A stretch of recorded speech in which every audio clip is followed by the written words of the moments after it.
Welcome back to GHRTV. This week's regional update is on LGBTQ+ rights and violations around the world. Starting with India, on 17th of October, the Supreme Court of India refused to legalize same-sex marriage.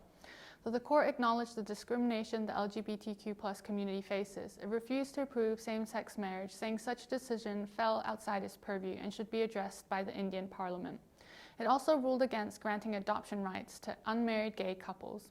Homosexuality was criminalized in India under Section 377 of the Indian Penal Code, a law inherited from British colonial rule. It goes without saying that the right to marriage comes with other rights, as marriage extends protection in other areas of life, such as from hostility, harassment, and violence. In this case, marriage is not merely a social recognition, but a constitutional right and a form of protection for the vulnerable.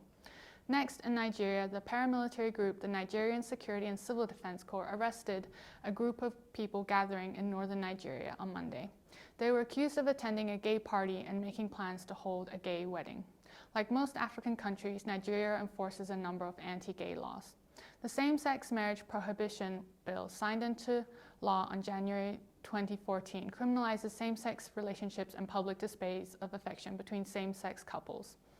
The anti-gay law in Africa's most populous nation includes a prison term of up to 14 years for those convicted and bans gay marriage, same-sex relationships, and membership of gay rights groups.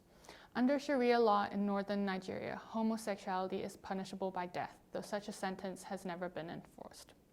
South Korea, the Constitutional Court decided to uphold for the fourth time Article 92-6 of the 61-year-old Military Criminal Act, which criminalizes same-sex sexual acts in the military constitution.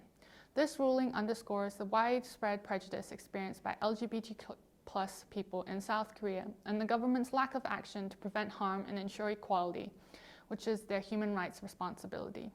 The article institutionalizes discrimination, reinforces systematic disadvantages, and justifies violence against the LGBTQ+ community within the military. The criminalization of same-sex acts between soldiers has existed since the enactment of the Military Criminal Act in 1962. Those found to have violated the law face up to 2 years in prison. South Korean national law does not recognize same-sex marriage or civil unions, nor does it protect against discrimination based on sexual orientation or gender identity.